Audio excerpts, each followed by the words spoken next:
Welcome to English 4E. This is class 25. Today we're working on assignments in Unit 3, which we're just beginning, K30 and K31. Today's Thursday, March 28th, 2024, and I am Jillian Percy. Here is the contact instructions, as always. I just put this at the front so people can find it right away. My Facebook and my YouTube are the same, capital G, capital P, ERCY, space, capital W, AHSA.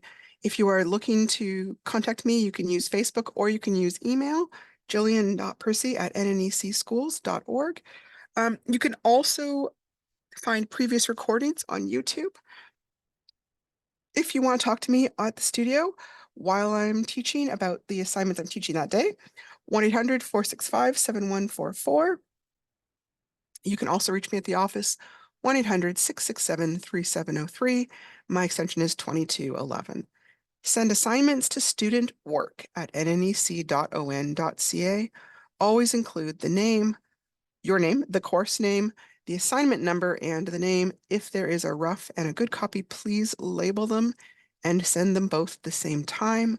I compare them and look for signs of revisions, and they often have different marking schemes or different grades, so I need to know which is which.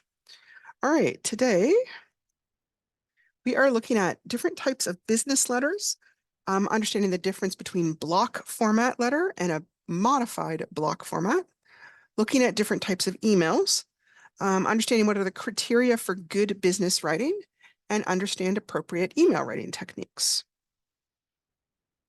So here's a quick overview of Unit 3. This is the table of contents. It's kind of the third page in your unit. Activity 1 is understanding different forms of communication. So we're looking at the characteristics of a letter, emailing, a proposal analysis, understanding operating instructions. And then activity 2 is presenting workplace communication. I'm going to assume that means we're going to be writing things, creating letters with style, memos with character, a report with a promise, then looking at verbal and non-verbal communication. And the culminating activity is researching and analyzing forms. And then there is the Unit 3 checklist. Okay, so there's a lot of background today before we get to the assignments, because just otherwise the assignments aren't going to make a lot of sense. Forms of communication and success in the workplace. In this third unit of your course, you will have the opportunity to examine various forms of communication and the important role which each form plays in many types of workplaces. These forms include letters, memos, email messages, reports, and manuals. Also, oral communication will be focused upon including aspects of speaking and listening. The importance of body language will be examined as well. The culminating activity will be some research and analysis of samples of written forms. Through a variety of practical exercises, you will gain a knowledge and understanding of these forms. Being able to plan for and compose these forms, depending on the situation in a workplace, is important to ensure that you'll be doing your part in helping to achieve your organization's goals. I would also say it's important so it looks like you're good at doing your job. You'll be learning about different types of business letters, formatting styles and purposes, the structure and use of memos and emails, and the two main types of reports. Also, with Unit 3, you will understand the importance of being able to read and follow oral and written instructions in the workplace. Also, you will be exploring the use of visual aids. You should be able to appreciate the importance of effective communication skills, speaking, listening, reading, viewing, and writing, especially as applied to work. In Unit 3, you will focus on actual correspondence as described above. Okay, so Activity 1 has several assignments. So the overall activity, including all the assignments, is worth 83 marks. You now have the opportunity to examine the specific forms of communication as indicated in the opening paragraph of this unit and complete assignments with tasks to demonstrate your understanding of these forms. Once again, it will be necessary to demonstrate effective sentence and paragraph writing throughout. Be careful with your spelling, grammar, and punctuation. Okay, business letters. There are three basic purposes for workplace communications or correspondence: to inform, to request or persuade, and or to build goodwill. There are a variety of business letters that you need to be aware of. that can be written to address these purposes. So to inform, could be things like you're letting your employees know about health information or upcoming job changes, updating clients or customers on upcoming news or business changes that might affect them. Request or to persuade. Request is just a fancy way of saying that you're asking for something. So the business might be requesting that they help, like sending a survey out to customers and asking you to fill out a survey that gives them information on what customers are looking for. It might be asking for a donation for a sports team or fundraising. It could be trying to persuade customers to come in for a sale, or possibly a business might be trying to persuade someone to come work for them. To build goodwill. This is usually a type of public relations campaign. It might be promoting a charity event that the company supports. It might be letting clients know about community service projects that they're involved in. It's not usually a direct sales. It's more the idea of trying to do things that help people to think of the company favorably and to have sort of develop a relationship with the customer in a sense. Okay. Effective business writing must meet 5 basic criteria. It has to be clear, concise, comprehensive, complete, and correct. This is why proper spelling, grammar, and punctuation are necessary, not only with business letters, but with any form of written communication. As well, the audience for any business letter must be identified and a letter written accordingly. I would say that audience is especially important in business writing. It's one of those things that people don't always think enough of in general writing, but for business, you absolutely have to know who you are writing to. Is it a fellow employee? Is it a supervisor? Is it a client? Is it a prospective employee? It's really going to affect how you write depending on who your audience is. Okay, I want to go into further detail on the 5 C's here. Clear means just that the point of the letter is very obvious. It's usually stated as the very first sentence, and it should be impossible to misunderstand. Concise. Concise means communication that is brief, it's to the point, and there are no unnecessary words. Comprehensive. It covers the topic completely. Nothing is left out that might be needed to understand the letter. So if you needed to refer to some sort of previous communication, you would include that information in this letter because you don't want to have the person scrambling to try and find it. Complete. It has all the necessary parts, including any attachments, links, action steps, whatever is needed. It's correct. All the information included is accurate, including dates, names, phone numbers, contact information. No misinformation has been included, and the spellings have been checked and are correct as well. Okay. Although there's a wide variety of letters that can be written for different situations, you should be aware of those listed here. A great internet resource to view is www.writingbusinessletters.com. Now, I looked for this last night and I could not find it. So if you are able to find it, please let me know because I think it's an old link. Now, having said that, I did find all sorts of examples of different types of letters, and I'm going to include some so you can have some examples of them.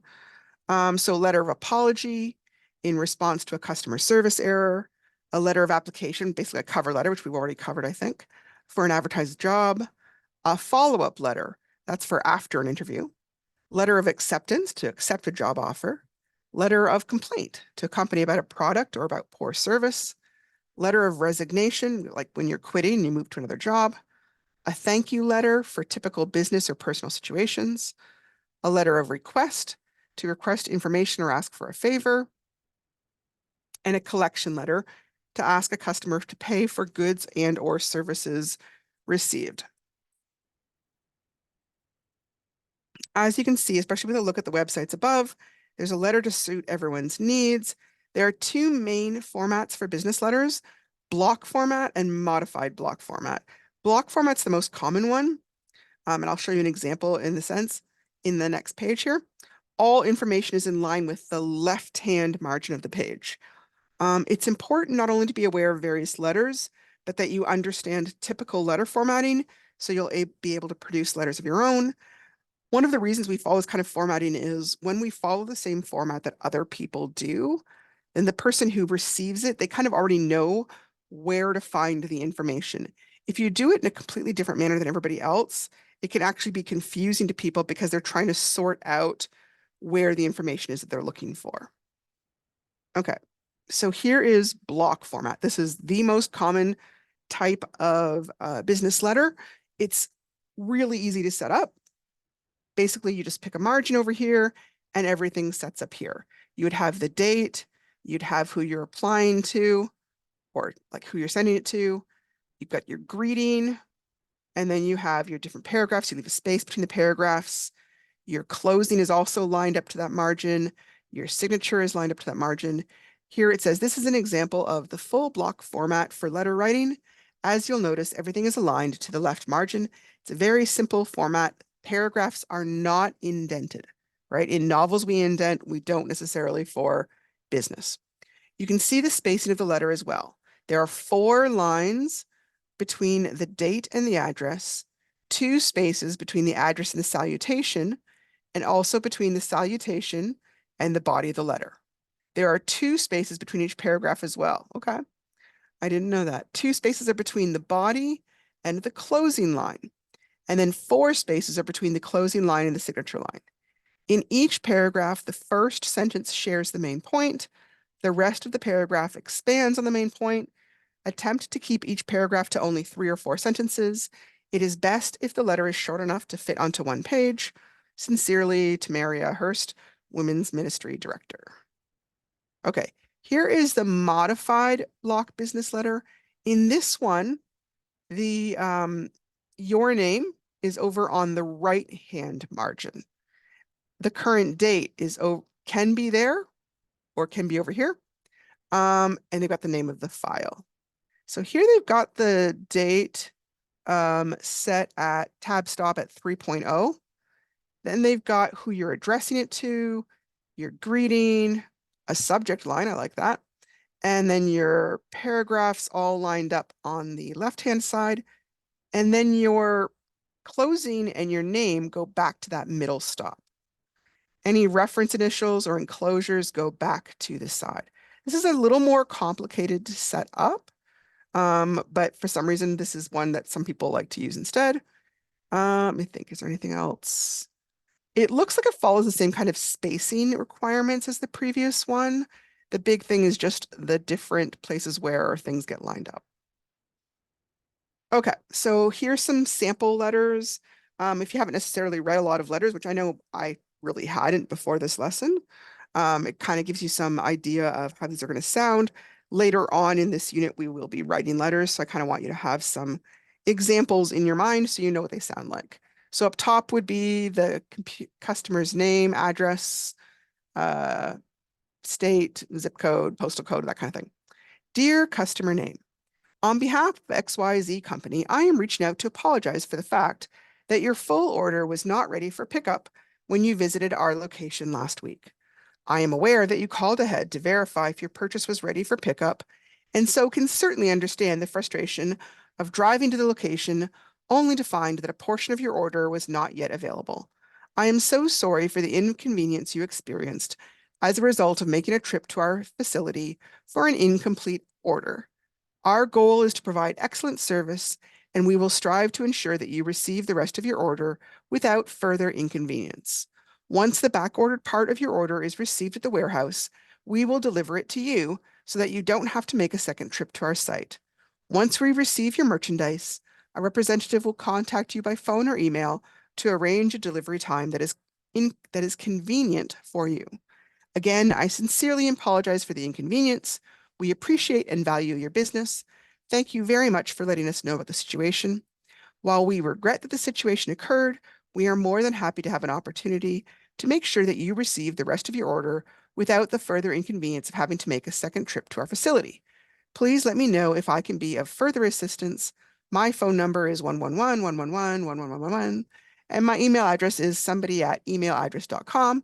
At XYZ Company, we look forward to continuing to meet your needs for ABC products in the future. Sincerely, name and title.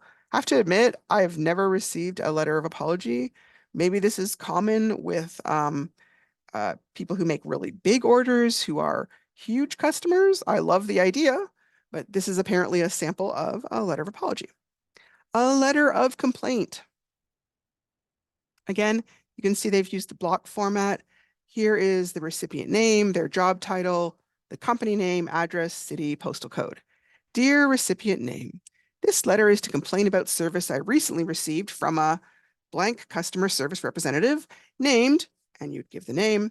I called the company on this date to find out how to deal with a problem I've had with this product or service. And then you would include any relevant product information, serial numbers, that kind of thing. After I'd been on hold for several minutes, representative came on the line. I had to explain my problem to him several times because he did not seem to be listening and therefore asked me the same questions repeatedly. Include what outcome you're seeking. What do you want to have happen that will help you feel satisfied with what occurred? Representative put me on hold for several minutes and then returned to say he could not help me. Needless to say, I was quite frustrated. I expected a much higher level of service from your company, and I am quite disappointed.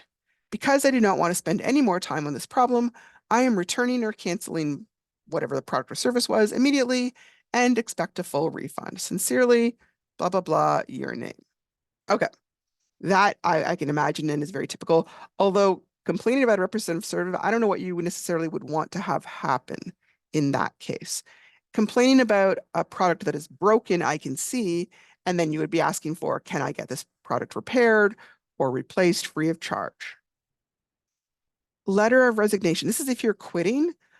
In a lot of places, it's typical to give at least 2 weeks notice so the company has time to wrap things up, look for someone to replace you, that kind of thing.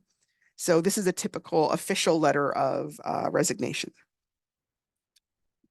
Up top, you've got your name, your address, the date, then the company's name, whoever you're sending the message to. It could be your boss, could be the hiring director, whoever it is. Dear Mr. Killington, I am writing to announce my resignation from ABC Company effective 2 weeks from this date. My last day will be April 29th, 2022. This was not an easy decision to make. The past 10 years have been very rewarding. I've enjoyed working for you and managing a very successful team dedicated to a quality product delivered on time. Thank you for the opportunities for growth that you've provided me. I wish you and the company all the best. If I can be of any help during the transition, please don't hesitate to ask. Sincerely, and then you'd put your signature, actual like handwritten, and then printed copy of your name. This is a good idea to do, especially if you're going to want to use these people for some sort of reference, right? If you leave them in a lurch, they're not going to have very positive things to say about you to the next people. The other thing is, I know plenty of people who've worked at a place, left for 10 or 15 years, and then ended up going back and working for the same place again. You want to make sure that you leave that place with good memories so they would be interested in hiring you again. Especially important if you work in a small town where there's not that many employers. Okay. Letter of collection. Letter of collection is when a company is sending a letter to a client who has not paid them, basically. And they're usually trying to be polite, but they also do want their money. So, dear whoever, this is a kind reminder that your account is overdue. According to our current records, your outstanding balance is $100. We have sent you a detailed mail of your account statements. If you have not received these email messages and documents, here is a summary of your account. Invoice number 12345, invoice date 1902-2018, amount $100, due date 01/01/2018, days past due 49 days. We will be delighted if you inform us of the status of this payment. Kindly contact us or send your payment of $100 to the address provided below by February 19th, 2018, if you have not yet done so. Attention Accounting Department. If there are any errors to this invoice or you are unable to pay now, please contact me so that we can make the necessary changes or arrange for a different payment plan. Thank you for your quick response to this request. Sincerely. So remember we were talking about the 5 C's and talking about complete. They included all the relevant information here, even though they've probably already sent previous emails. But you know what? Those emails or those letters might have got lost. So they're trying to make sure that the person has all the information they need to be able to pay this account. That's one of the ideas they're talking about when they talk about complete. Okay. So before we were talking about letters, although they could have been emails, here we're talking very specifically about emails, okay? Businesses still use both, although I will say at this point in time, I think most businesses have moved towards a majority of their communication being email, but not all their communication. So it's important to know how to do both. Electronic mail or email was once considered to be the most popular feature on a computer. Now it's Facebook. Although email does not, for most people, hold the same aesthetic pleasure as a handwritten letter by post, it has many advantages over conventional mail. Aesthetic just means like it's appealing to the senses, kind of. It is much faster, obviously, and cheaper, especially in the case of international communication. It is also possible to send the same message instantly to a group of people, which can be useful if, for example, you wish to ask a number of people the same question. A particularly useful function is the attachment, which enables you to affix a word processing file or a scanned image or a sound file or whatever to an email. Not surprisingly, email is the standard mode of communication among those online and email addresses are often found on home pages, whereas normal mail or snail mail addresses may not be. These email addresses enable you to communicate with the creators of a website to assess their credibility, react to the site's content, or request further information. I would say these days it's actually pretty common to include the email and not include the address just for safety reasons, right? Um, I don't want to go into further detail about that, but it's if you don't know where I am, you can't come in and cause any harm or disruption at my place, especially if it's an online only kind of business. Email tips.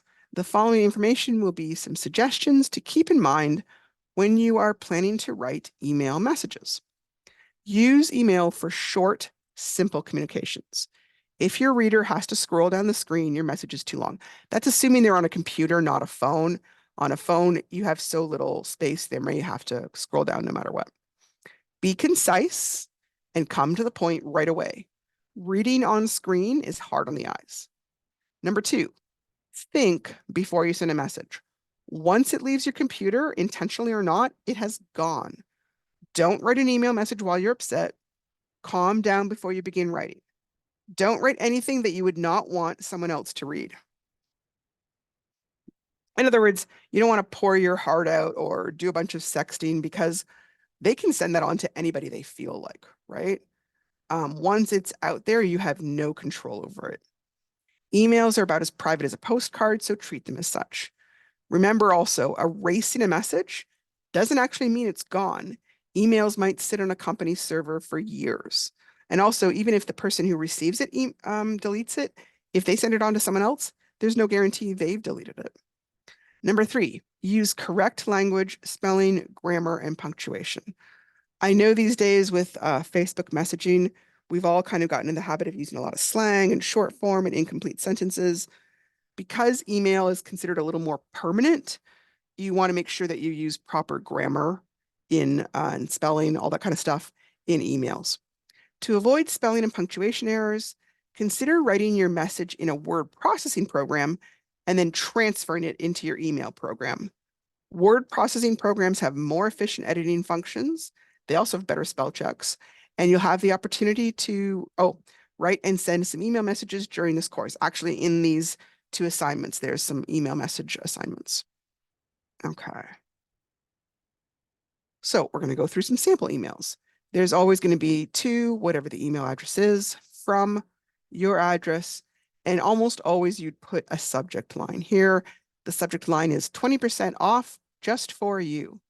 Dear Amanda Atkinson, thank you for signing up for Forever Unique's mailing list. We can't wait to update you with all our upcoming promotions and product launches. For now, we want to offer you a 20% discount to spend on anything online or in store. This offer expires on August 29th, 2022. So get shopping. Sincerely, Forever Unique Clothing. So here you're trying to persuade them. This is kind of a tricky one because it looks like it's goodwill. Hey, here's this sale just for you. But obviously, if they come in, yeah, maybe they got 20% off, but the company still gets the 80%. So it's a kind of a sneaky sales technique. Goodwill letters. Goodwill letters kind of has two different meanings. Sometimes a goodwill letter means a letter that you've written to a collection company and you're requesting forgiveness of a debt, or that they clean up your record basically.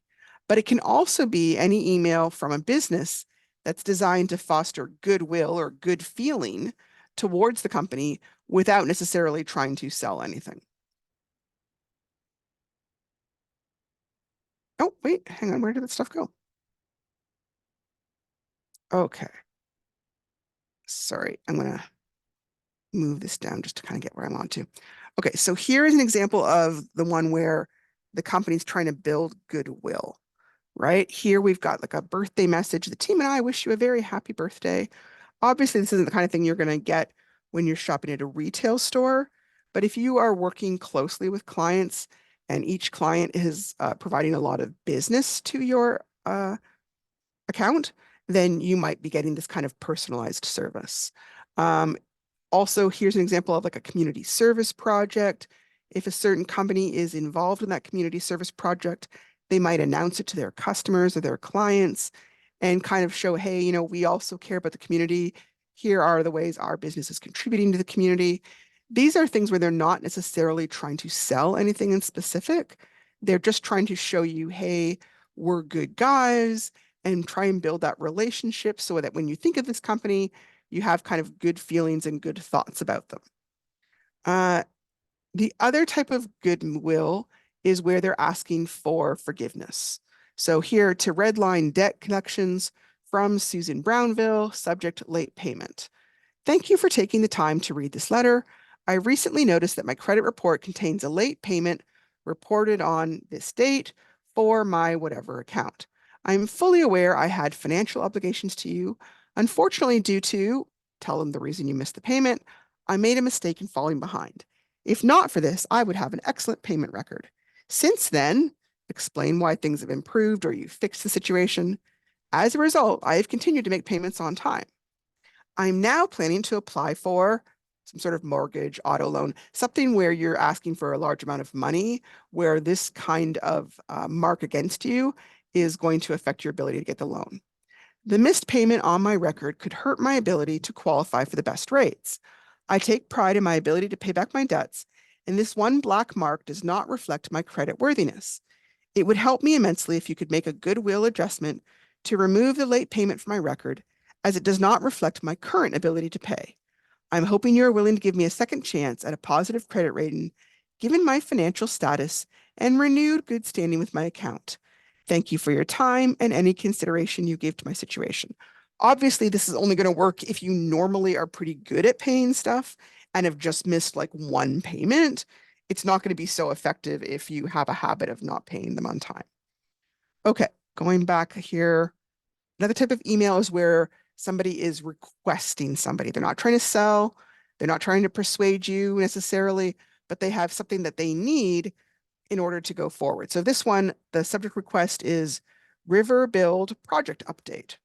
Dear Mr. Calder, my name is Susan Bell, and I am the new project manager at Grayson Contractors. I am writing to request an update on the latest river build project. As we move forward with the design, my team would like to see the latest drawings before we schedule a financing meeting. Once we have that, we can begin discussing a timeline and budget options. Here at Grayson, we've completed over 62 builds successfully in the area, and we'd love an opportunity to build your design. If you could please send me the latest drawings and blueprints at your earliest convenience, we can begin discussing the remaining details. Thank you for your time and consideration. I look forward to hearing from you. Sincerely, Susan Bell.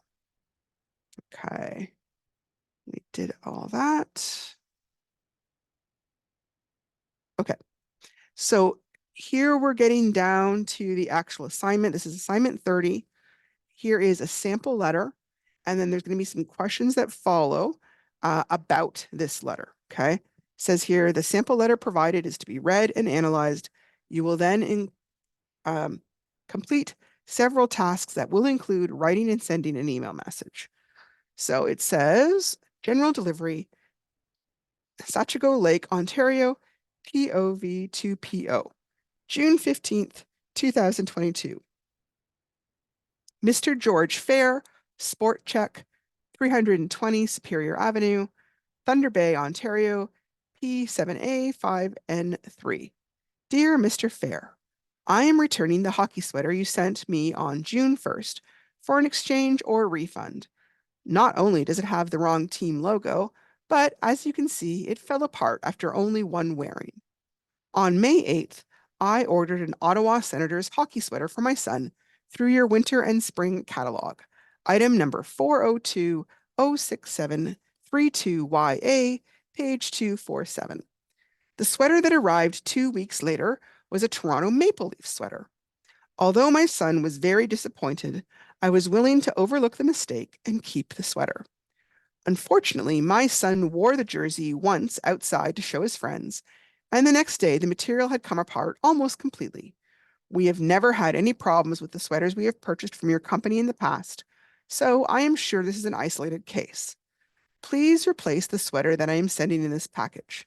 I have enclosed the bill I received from you. I would appreciate it if you could send an Ottawa Senators sweater as quickly as possible. If you do not have any in stock, please refund my money, since we are not interested in receiving another Maple Leafs sweater. Thank you for your swift attention to this matter. My son looks forward to receiving his new sweater. Yours truly, Lori Hopeful. Now, I want to point something out because I don't know if this is really clear.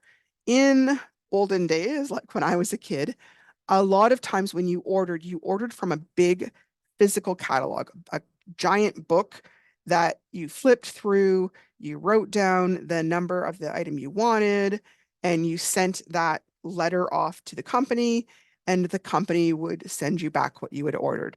So unlike Amazon where you could see it, if you get like even one number wrong, you could end up with something completely different. So this is kind of based on that kind of catalog ordering rather than something like Amazon where it's instantaneous, okay? So I'm hoping it makes sense, basically. All right, here are some of the questions about this. What kind of letter is this? We looked at a lot of different types of letters. What is the main purpose behind this letter? Okay, question B. Is this letter written in block or modified block format? How do you know? When it's saying how do you know, they're asking, so like, what are the criteria? I know it's written in block because this, or I know it's written in modified block format because, and you would explain the criteria that makes it block or modified block. You wouldn't say anything just like, well, I just looked at it and I can see it is, even though I know that that probably is true. You need to explain using your words what the criteria are. Okay, C. This one is a little bit different. It says rewrite Lori's letter as a memo that could instead be sent to Mr. Fair. You can use the following format. So they've got up top on the right-hand side the word memo or memorandum. And then on the far left-hand side, they have to Mr. George Fair. I think there should probably be a little bit of space there. From Lori Hopeful. And then date. I'm going to say this probably, I think this should be like this. Oop, hang on. I am not sure what it looks like in the unit. I am just looking now. To me, these things should be lined up on the left-hand side in that kind of format. Okay. Oh, keeps wanting to go there. Sorry, it doesn't quite look right, but I guess it's right. And then you would put the same message here. So they basically just want you to get the formatting correct, okay? Oh, hang on. Did that. Sorry, it's kind of being sticky and I'm not quite getting to where I want to get. Okay, D, send an email message to your teacher, that's me, stating how you feel about Lori's letter. Do you agree with her decision to write Mr. Fair a letter to express her thoughts? Does it have any advantage over a phone call? Why or why not? It's worth 10 marks. So this part is intended to accomplish two things at once. One, give you practice writing emails. Two, give you practice stating your opinion. Okay, so stating your opinion. Things to think about. Was her complaint an appropriate complaint? Was her requested solution realistic? Is a letter more or less effective than a phone call, in your opinion? In other words, like, do you think she's going to get what she wants more because she did write a letter? Would she still have gotten what she wanted if she did a phone call? What are some reasons behind your opinion? Please aim for at least 5 sentences in this email. Remember to use an appropriate greeting, such as Dear Jillian. Remember to use an appropriate closing. Typical closings are things like yours, regards, sincerely, that kind of thing. Here is my contact information.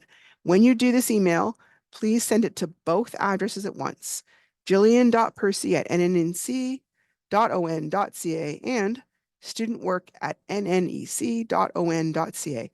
That way it registers in the system. Remember, we've talked about that. It makes sure that if there was ever another teacher, they have access to your work. If you only send it to me and I like died tomorrow or something, nobody else could see your work because nobody else would have my password. In the subject line, write ENG 4E K30 Part D and then your name. That's for me and that's also for the secretary. Okay. So that is all for key question number 30. Now we're moving on and looking at key question number 31. Emailing the workplace, 20 marks. The following profile illustrates the fact that emailing is an important communication channel that requires time and effort. Its use in many types of workplaces is now commonplace, and you will understand the significance of good emailing practices after having read this profile. Based on the profile, you'll complete the items, they mean questions, that follow. Okay, so I tried to set this up. I'm sorry, it is kind of hard to read. This is an article based on a conversation with Tara Lynn Hughes, who works at TD Canada Trust, which I think is a bank. Okay, it's important to make a good email impression. Sometimes people don't approach emails as professionally as they would a face-to-face presentation or conversation with somebody. But email is an important communication channel that requires time and effort, says Tara Lynn Hughes, Internal Communications Manager for TD Canada Trust. If you take the time to order your thoughts, rather than just dumping a long stream of consciousness document into a colleague's mailbox, you will be showing your personal effectiveness as a communicator while also supporting an effective corporate communications environment. The language that you choose can also add or detract from the power of your message. I can't stress enough the importance of using concise, jargon-free language in business emails, Tara Lynn continues. Write in plain English. For example, a simple word like use works much better than a more contrived one such as utilize. She also cautions against funny acronyms, exclamation marks, and writing all in caps, which implies someone is screaming at you. All of these things are very off-putting. If you use them, there's a danger that things will get misinterpreted or people won't pay attention to your message. To ensure that this doesn't happen, Tara Lynn and her communications group have developed email templates for TD Canada Trust employees to follow. These templates are made up of 3 sections. The first is a subject line, she explains. There are 3 options for classifying your email. This helps the reader prioritize the mail in their inbox. The FYI for your information template is used for non-critical information that employees need to know. In other words, not super important, not urgent. ACT, action required, is used when employees need to know about something that affects how they do their jobs. And finally, the URG, urgent action required, template is used sparingly to communicate critical information that requires immediate action. The second section of the FYI ACT URG template is what Tara Lynn calls the summary section. This consists of a 2 to 3 sentence summary of your message. To write an effective summary, you should ask yourself questions about what is new or different, and why would employees want or need to know the information you have to share. If you're using an act or an urge template, you would then complete the action section, which clearly states what your reader has to do. For example, review the attached report, complete the project status update column, and return to Joe Smith by October 15th. A whom to contact or for more information section tells the reader how to get more details or where to direct any questions. The third section includes more detailed information if necessary. Even with this opportunity to elaborate on the particulars, Tara Lynn advises keeping an e-message short. Anything over 3 screens is too long, she says. Online, you've got 10 to 15 seconds to catch someone's attention. Emails work particularly well as a heads-up form of communication, provide a concise summary, and then redirect people to where the more detailed information is. Perfecting the art of the summary can also come in handy when dealing with emails that get forwarded from person to person. If you come in on an issue halfway through and there's no summary up top, you won't have any context. And often when a text is forwarded on, important information gets lost.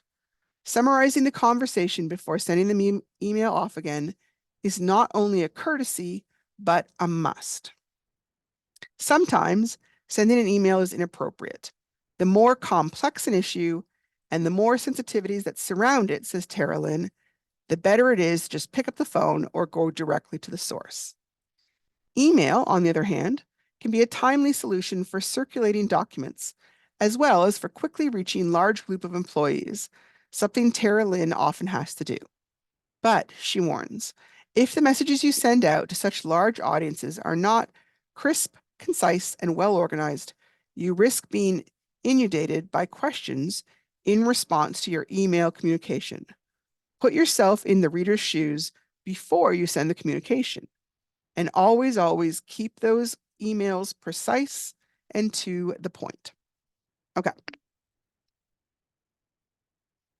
So having read that, then there's a bunch of questions based on that article. According to Tara Lynn Hughes of TD, this is key question number 31, by the way. According to Tara Lynn Hughes of TD Canada Trust, why is it important to make a good email impression? Respond in at least 2 sentences. Okay, so you don't want to make up your own things. You want to write down what she herself said based on the article. Please list at least 2 reasons that she gives for their importance. Okay, section B. List 3 acronyms used when emailing and what they stand for. 3 marks, so 1 for each acronym. So for example, NHL and CBC are examples of acronyms. NHL stands for National Hockey League. CBC stands for Canada Broadcasting Company. So the article uses 3 acronyms. What are they and what do they stand for? Again, don't just use your own acronyms. It needs to be the ones that were in this article, okay? Section C, in at least 3 sentences, tell what advice is given in order to create effective email messages, okay?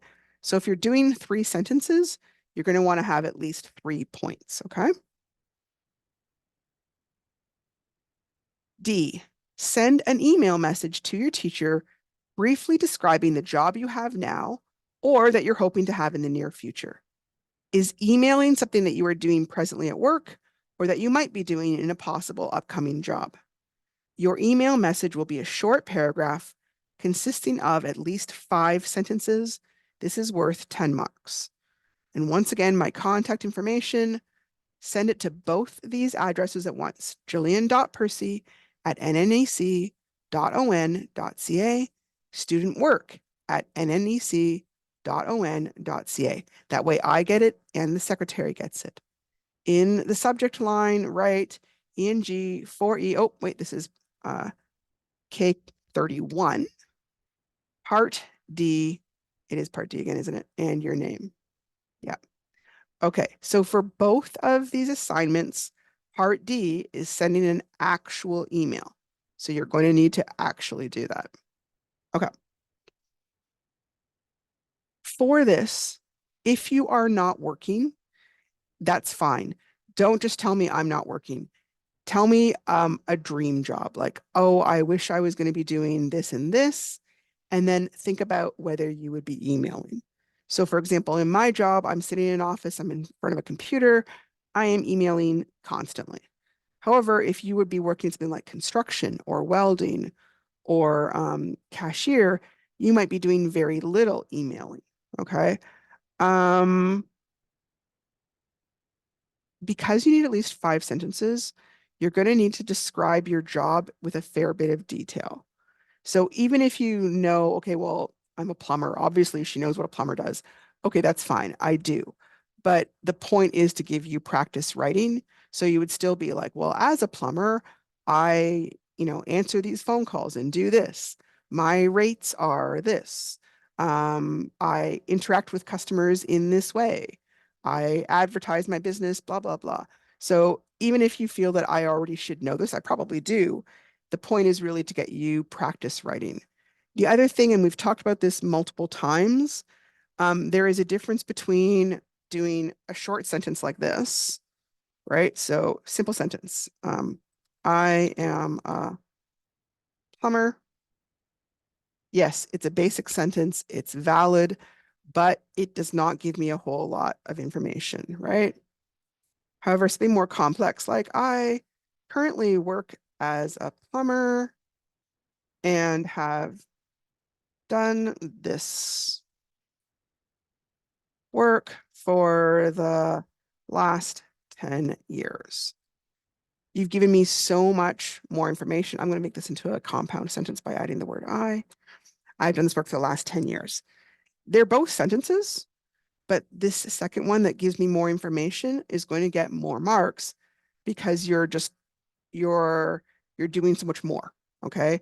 So try to make sure that you're writing compound or complex sentences that give me a lot of information. Okay. Um, that is it for this week. And we will be coming back next week and looking at assignment 32. Remember that we don't have class on tomorrow or Monday. We don't talk again until Tuesday. Thank you so much for coming out, and I will talk to you guys later.